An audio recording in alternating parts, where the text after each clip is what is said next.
एक समय की बात है। जापान में पहाड़ियों के बीच स्थित एक गांव में हिरोशी नाम का एक आदमी रहता था। वह अपनी बुद्धिमत्ता, दयालुता और कड़ी मेहनत के लिए जाने जाते थे। उनमें वह प्राकृतिक करिश्मा था जो लोगों को उनकी ओर आकर्षित करता था। लेकिन एक बात की कमी उन्हें हमेशा रहती थी कि उन्हें वह सम्मान नहीं मिल पाता था जिसके वह हकदार थे। और इसका कारण उनकी 6 आदतें थीं जो उनके विकास में बाधा बन रही थीं और उन्हें अपनी क्षमता तक पहुंचने से रोक रही थीं। एक दिन वह पहाड़ की चोटी पर गया जहां एक साधारण मंदिर में एक जैन गुरु रहते थे। मास्टर अपनी बुद्धिमत्ता और ध्यानोदय के लिए पूरे क्षेत्र में प्रसिद्ध थे। जैसे ही उसने हिरोशी को अपनी ओर आते देखा, उसने बड़ी मुस्कान के साथ उसका स्वागत किया और बड़े प्यार से उसे बैठने के लिए कहा। इसके बाद हिरोशी ने अपना दिल खोल दिया और जैन मास्टर को अपने संघर्षों और कठिनाइयों की कहानी सुनाना शुरू कर दिया। इन संघर्षों को वे अपने जीवन की सबसे बड़ी समस्या मानते थे। उनकी सभी समस्याओं का एकमात्र बिंदु यह था कि उन्हें सम्मान महसूस नहीं होता था। जैन मास्टर उसकी हर बात ध्यान से सुन रहे थे और बीच बीच में सिर हिला रहा था। जब हिरोशी ने बोलना समाप्त किया और चुप हो गया तो जैन मास्टर ने बहुत शांत और सुखद स्वर में कहा, प्रिय हिरोशी, सम्मान अर्जित किया जाता है। दूसरों का सम्मान पाने के लिए आपको सबसे पहले खुद का सम्मान करना सीखना होगा और ऐसा करने के लिए आपको उन बुरी आदतों को पीछे छोड़ना होगा जो आपको आगे बढ़ने से रोक रही हैं।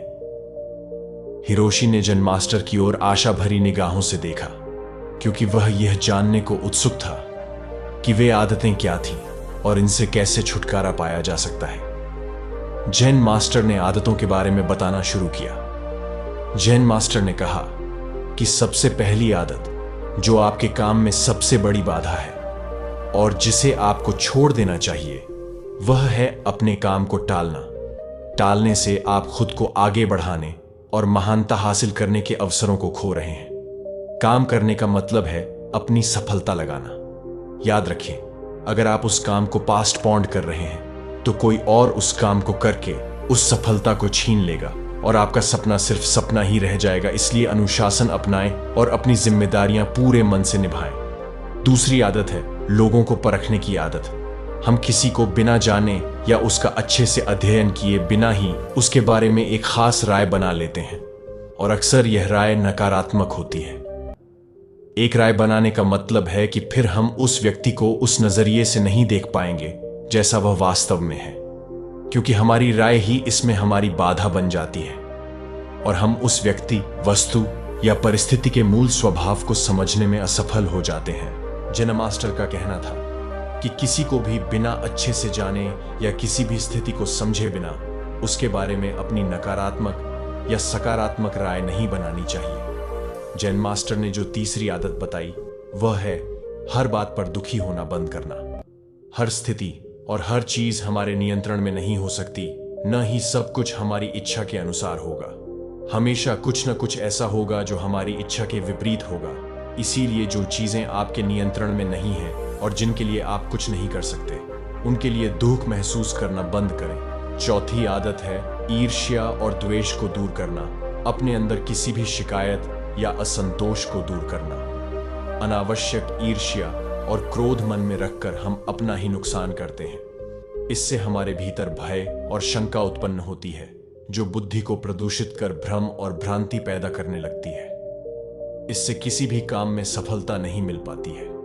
इसलिए जितनी जल्दी हो सके खुद को इन नकारात्मक आदतों से दूर कर ले। पांचवी आदत जो आपको छोड़ देनी चाहिए वह है दूसरों को दोष देने की आदत। किसी भी गलती के लिए दूसरों को दोषी ठहराना बहुत गलत है। इससे समाज में हमारी बहुत खराब छवि बनती है और हम अपनी गलतियों से सीखकर आगे बढ़ने की बजाय अपनी गलतियों को छिपाने और दूसरों को गलत साबित करने पर ध्यान केंद्रित करते हैं। जब हमारे साथ कुछ अच्छा होता है तो हम उसका श्रेय लेना नहीं भूलते, लेकिन अगर कुछ बुरा होता है तो हमें इसका श्रेय खुद को भी देना चाहिए।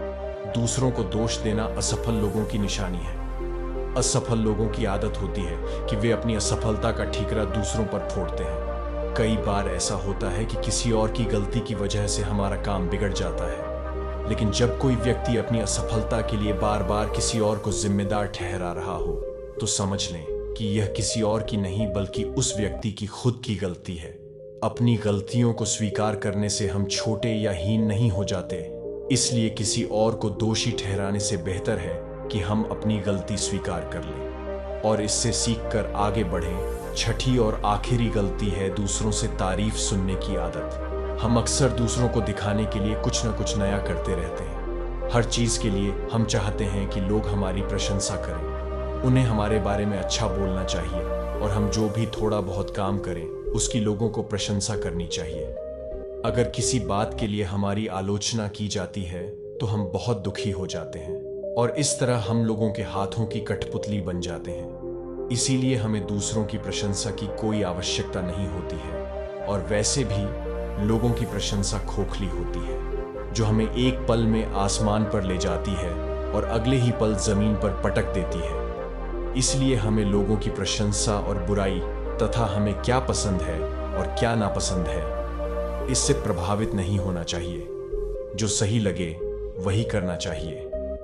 नैतिकता पर कायम रहने के बावजूद हिरोशी ने जेन मास्टर से कहा कि आपने 6 बुरी आदतों के बारे में बताया है, लेकिन पुरानी आदतों को छोड़ना और नई आदतों को अपनाना बहुत मुश्किल है। तो मेरा सवाल यह है कि हमारा दिमाग नई आदतें अपनाने का विरोध क्यों करता है? कैसे नई आदतों को आसानी से अपनाया जा सकता है? जेन मास्टर ने कहा कि अधिकांश लोग आदतें बदलने में असफल होते हैं क्योंकि नई आदत से उनकी अवास्तविक उम्मीदें जुड़ी होती हैं। उदाहरण के तौर पर अगर कोई व्यक्ति सुबह जल्दी उठकर व्यायाम करने की नई आदत विकसित करना चाहता है तो उसे उम्मीद होती है कि इस नई आदत से उसका वजन तेजी से कम होने लगेगा या फिर उसका शरीर तेजी से मजबूत हो जाएगा, जबकि हकीकत में ऐसा नहीं है। इन दोनों परिणामों को प्राप्त करने में समय लगता है, लेकिन हमारा दिमाग पहले ही तय कर चुका होता है कि परिणाम क्या होना चाहिए और जब परिणाम हमारी उम्मीदों के अनुरूप नहीं होते तो हम निराश और दुखी हो जाते हैं और अपनी पुरानी आदतों पर वापस लौट जाते हैं। लेकिन जो व्यक्ति वास्तविक और सही उम्मीदों के साथ नई आदत शुरू करता है वह दुखी और निराश होने से बच जाता है। आदतें बदलते समय अपने आंतरिक प्रतिरोध पर काबू पाता है। अब अगला सवाल यह है कि आदतों को आसानी से कैसे अपनाया जाए। तो ऐसा करने के लिए 5 सरल नियम हैं। सबसे पहले अपने विचार लिखें। उन सभी चीजों की पहचान करें जिन्हें आप बदलना चाहते हैं, चाहे बड़ी हो या छोटी, उन सभी को लिख लें। दूसरा नियम, छोटे कदम उठाएं। छोटी छोटी आदतों से बदलाव की शुरुआत करें। इस बदलाव को इतना आसान बनाएं कि आप इसे मना न कर सकें। उदाहरण के लिए प्रत्येक सुबह की शुरुआत 2 मिनट कृतज्ञता के साथ करें या हर सुबह केवल 5 मिनट ध्यान का अभ्यास करने का निर्णय लें। तीसरा नियम, अपनी आलस्य और टाल मटोल की आदत को कम करें। इसके लिए सचेत होकर अपने काम के नतीजों को किसी मजेदार चीज से जोड़ें। उदाहरण के लिए अपने आप से कहें कि मैं अपना सुबह का ध्यान और व्यायाम खत्म करने के बाद 1 कप चाय पीऊंगा। यानी जब आप अपना ध्यान और व्यायाम का नियम पूरा कर लें तभी चाय पिएं, उससे पहले नहीं। चौथा नियम यह है कि अपने काम को आदत बनने दें। यानी कि जब तक आपकी यह आदत आपकी आदत न बन जाए तब तक दूसरी नई आदत शुरू न करें। 5वां नियम है कृतज्ञता या धन्यवाद का भाव। आप अपने जीवन में जो भी आदत विकसित करना चाहते हैं उससे जुड़ी चीजों के लिए ब्रह्मांड या सर्वोच्च शक्ति के प्रति आभार व्यक्त करना शुरू कर दें। उदाहरण के लिए यदि आप खुश रहने की आदत विकसित करना चाहते हैं तो सभी अच्छी चीजों के लिए आभार व्यक्त करना शुरू करें, जिससे आपके जीवन में खुशियां आएं और फिर आप देखेंगे कि वे सभी अच्छी चीजें कई गुना होकर आपके पास वापस आने लगेंगी। एक बात याद रखें, जो लोग निष्क्रिय और असंवेदनशील होकर बैठे रहते हैं वे गलतियां नहीं करते। गलती वही लोग करते हैं जो कुछ नया करने की कोशिश करते हैं। गलतियां करना और उनसे सीखना मानव जीवन का हिस्सा है। इसीलिए गलतियां करने से डरो मत, बल्कि एक ही गलती को बार बार दोहराना भी मूर्खता है। जेन मास्टर ने आगे कहा, अब मैं आपको 10 सरल आदतों के बारे में बताऊंगा जो एक आसान और अधिक व्यवस्थित जीवन जीने के लिए आवश्यक है। एक बार जब आप इनमें से कुछ आदतों को लागू कर लेंगे तो आप खुद को नियंत्रण की भावना से भर पाएंगे और आप पाएंगे कि आप बिना थके और अधिक काम कर रहे हैं। हालांकि आपको इन सभी 10 आदतों को लागू करने की आवश्यकता नहीं है, लेकिन कुछ दूसरों की तुलना में अधिक लागू होंगी। आपको यह तय करना होगा कि कौन सी आदत आपके काम आएगी। पहली आदत है विचारों को एकत्रित करना। जो भी अच्छा विचार या अवसर आपके सामने आए, उसे एक कागज पर लिखना शुरू कर दें। अपने पास एक छोटी सी डायरी रखना शुरू करें। दूसरी आदत, जब आप सारी जानकारी और हर चीज इकट्ठा कर लें तो उसके बारे में ठीक से सोचें और फिर निर्णय लेने में ज्यादा देरी न करें। इसे तुरंत पकड़ें और काम पर लग जाएं। तीसरी आदत, उन शीर्ष 3 कार्यों को लिखें जिन्हें आपको हर दिन पूरा करने की आवश्यकता है और उसे हर हाल में पूरा करने का प्रयास करें। चौथी आदत, एक समय में केवल एक ही काम पर ध्यान केंद्रित करने की आदत विकसित करें। कभी भी एक ही समय में एक से अधिक काम करने का प्रयास न करें। 5वीं आदत, चीजों को सरल रखें, खासकर अपनी सूची, जिस पर आप अपने लक्ष्य और योजनाएं लिखते हैं। अपनी सूची बहुत स्पष्ट, सरल और पढ़ने में आसान बनाएं। छठी आदत, अपने कमरे के कार्य क्षेत्र को हमेशा साफ और व्यवस्थित रखें। चलते फिरते या कुछ समय निकालकर अपने आसपास की चीजों को व्यवस्थित करने की आदत डालें। 7वीं आदत, अपने पार्टनर के लिए एक साप्ताहिक लक्ष्य निर्धारित करें और उसे बार बार जांचें कि यह पूरी तरह से सही है, और यदि आप कुछ बदलाव करना चाहते हैं तो आप वह भी कर सकते हैं। 8वीं आदत, अपनी आदतों को सरल बनाएं, केवल जरूरी चीजों पर ध्यान दें और बाकी को छोड़ दें। 9वीं आदत, सुबह और शाम की एक नियमित दिनचर्या बनाए रखें जिसका आप आनंद लेते हैं, क्योंकि यह आपको अंदर से खुश और तरोताजा रखेगा। 10वीं आदत, जिन चीजों के लिए आपका जुनून है उनके लिए अच्छी आदतें खोजें। अपना जीवन उन चीजों के लिए समर्पित करें जिनके लिए आपके अंदर जुनून है। बेकार की बातों में अपनी ऊर्जा और समय बर्बाद ना करें।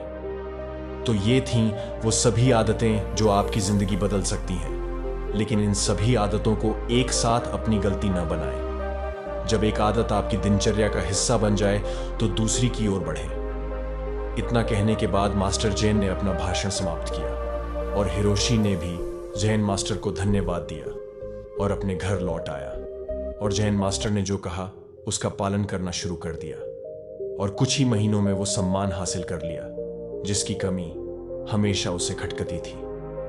दोस्तों, मुझे उम्मीद है कि आपको यह वीडियो जरूर पसंद आई होगी। वीडियो अच्छी लगी हो तो वीडियो को लाइक करके चैनल को सब्सक्राइब जरूर करें ताकि हम आपके लिए और बहुत सारी वीडियोस लेकर आते रहें। मिलते हैं अगली वीडियो में। नमो बुधाय।